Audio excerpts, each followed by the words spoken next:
Hello everyone, and welcome back to Wiki Reading.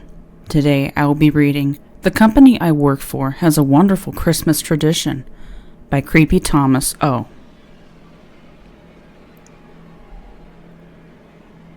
At my company's annual Christmas party, there's always a table full of presents.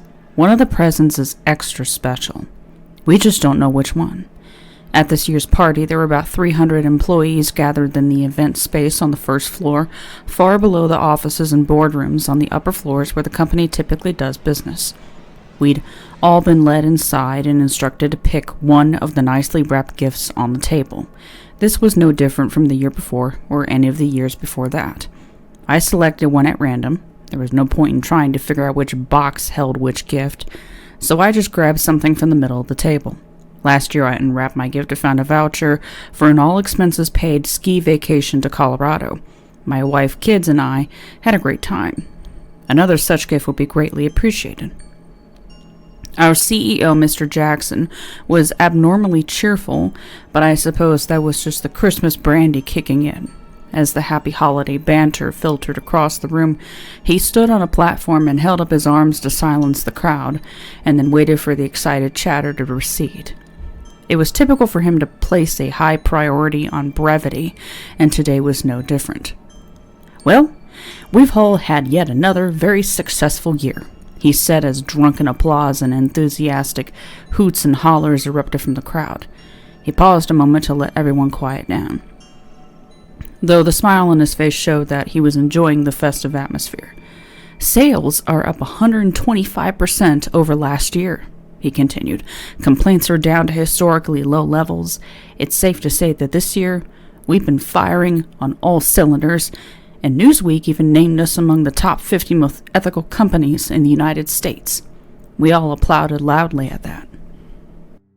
Mr. Jackson took a moment to soak in all the adulation, and then continued as he looked out to the crowd. "And while we owe most of our success to you, the employee, let's not forget the good luck and fortune that's granted upon us each year by our benefactor." The clapping continued. I looked around the room. The long-term employees seemed to be the happiest, and in fact, even most of the new employees seemed pretty happy as well. There were, however, a couple of first-year employees who appeared to be a bit fidgety. "And now, let's get to the reason why we're all here," Mr. Jackson said. "The gifts. I hope you all find enjoyment from them." Mr. Jackson stepped down from the platform as we all looked down at the boxes in our hands. The tradition in the company is that the lower-level employees start opening their gifts first, followed by the supervisors, then the managers. Even Mr. Jackson gets a gift he must open. The sound of wrapping paper being ripped from the boxes spread across the room as the employees anxiously tore into their gifts. Next to me, a young first-year sales associate opened his box. I saw a huge smile of relief spread across his face as he reached inside and pulled out a brand-new Rolex Explorer. "Wow, what a nice watch," I said to him. He gave a big goofy smile as he slipped it onto his wrist. Right across from me, I watched another newbie pull out a key to a brand-new Mercedes. "Nice," I shouted to her. She looked around excitedly. "It'll be parked out front," I told her. I knew this from experience since I too was gifted a car several years ago. Soon, all the lower-level employees had opened their gifts, and the supervisor started in on theirs. I began to carefully unwrap mine. I'll admit, at that moment I was scared. I spent my entire year feeling great, but every year those few seconds I spent opening my gifts seemed like they go on for an hour. As I lifted the lid from the box, I was happy to find a stack of cash inside. Can't go wrong with cash, I thought. I flipped through the stack to get a quick estimate of its value. It was probably about $5,000. It was right about then that I heard someone scream. I turned around to see Shirley, one of my fellow supervisors, holding an empty box in one hand, and in the other she held the plain rock she just pulled out of it. "No," she said. "This isn't the box I wanted. I wanted to get that one over there." She dropped her box and pointed to the lady who had been gifted the Mercedes, but she grabbed it before I could get it. People around her shook their heads in disappointment. "Shirley," I said to her in a low tone, "try to be a little more dignified." Shirley dropped the rock. It clattered on the ground as those around her began to step away slowly. "No, I won't be more dignified. This isn't fair." I have to admit, I was a bit disappointed with Shirley's reaction.